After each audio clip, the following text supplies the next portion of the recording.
13 वस्तूंची खरेदी किंमत 11 वस्तूंच्या विक्री किमती इतकी असल्यास फायदा किती टक्के होईल? प्रश्न काय आहे? 13 वस्तूंची खरेदी किंमत 11 वस्तूंच्या विक्री किमती इतकी असल्यास फायदा किती टक्के होईल? हा प्रश्न साधारण आहे का नाही? कारण हा प्रश्न टॅक्स असिस्टंट मुख्य 2019 या परीक्षेमध्ये आलेला आहे. हा PYQ आहे. तर बघा, ऑप्शन आहेत 16%, 18, 211%, 35/2% आणि 19/711%.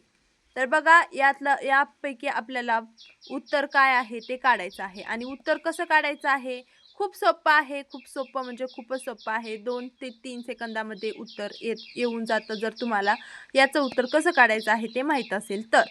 तर बघा, आज आपण स्टेप बाय स्टेप आणि एकदम सोप्या भाषेमध्ये याचं उत्तर कसं काढायचं ते पाहणार आहोत. तर चॅनलवरती नवीन असाल तर व्हिडिओ सुरू करण्या अगोदर आपल्या चॅनलला सबस्क्राईब करून बेल आयकॉन प्रेस करून घ्या, म्हणजे माझी इथून पुढची सर्व PYQची गणितं असो किंवा बेसिक गणिताची असो किंवा स्पर्धा परीक्षेच्या गणिताची असो, सर्व व्हिडिओज तुमच्यापर्यंत पोहोचत राहतील. तर बघा, आपल्या चॅनलवरती खूप छान पद्धतीमध्ये सर्व गणित शिकवलं जातं. तर चला मग याचं उत्तर कसं काढायचं ते पाहूया. पहिल्यांदा तर शेकडा नफा याचं आपण सूत्र पाहूया. बघा, शेकडा नफा बरोबर सूत्र आहे वस्तूंमधील फरक. बघा, इथं आपल्याला वस्तूंची किंमत वगैरे काही दिलेली नाही, फक्त फरक दिलेला आहे वस्तूंचा, आणि त्यासाठी आपल्याला हे सूत्र वापरायचं आहे. आणि विकलेल्या वस्तू, ठीक आहे.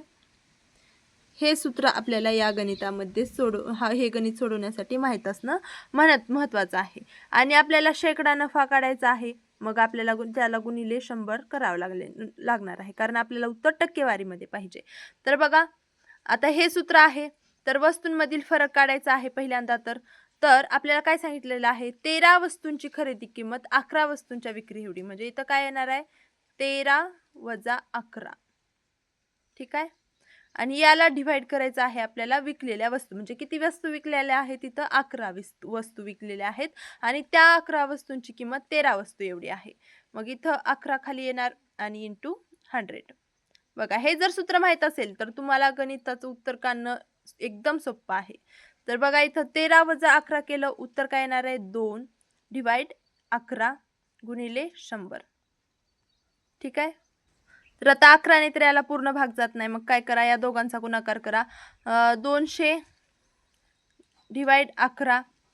मग आता हे तर उत्तर आलं आपल्याकडं.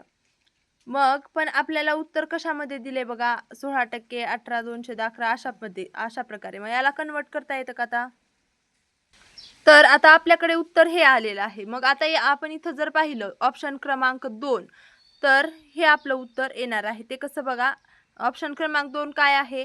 18 आणि 2 डिवाइड 11% असा आहे ऑप्शन क्रमांक 2. जर आपण हे सोडवलं तर आपल्याला हे मिळणार आहे. कसं बघा, 11 गुणिले 18 केलं. बघा, 18 गुणिले 11, 8 1 8, 1 1 1, 8 1 8 आणि 1, हे 8 9 1, 198. तर 11 गुणिले 18, आणि ह्याचा आपण विस्तार कसा करतो बघा, 11 गुणिले 18 अधिक 2 डिवाइड 11 असा याचा विस्तार असतो. मग 11 गुणिले 18 केल्यावर 198 आलं. याच्यामध्ये अधिक 2 केलं, इथं 200 येणार आहे. म्हणजे उत्तर काय येणार आहे? 200 डिवाइड 11.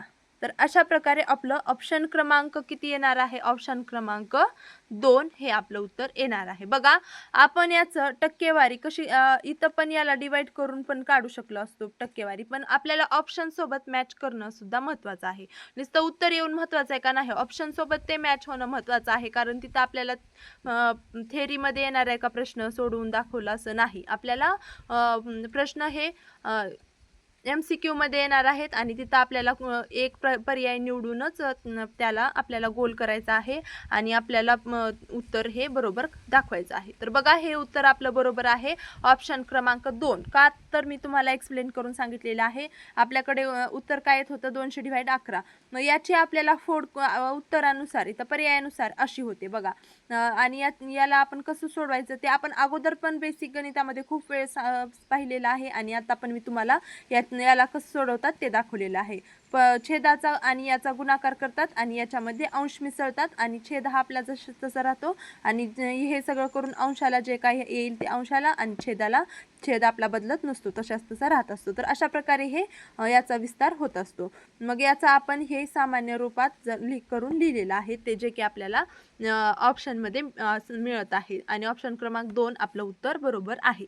तर बघा हा प्रश्न तुम्हाला कसा वाटला आणि अशाच प्रकारे गणिताची PYQ पाहण्यासाठी आपल्या चॅनलला सबस्क्राईब करून बेल आयकॉन प्रेस करा आणि हा व्हिडिओ आवडला असेल तर व्हिडिओला लाईक नक्की करा. भेटूया पुढच्या व्हिडिओमध्ये. धन्यवाद.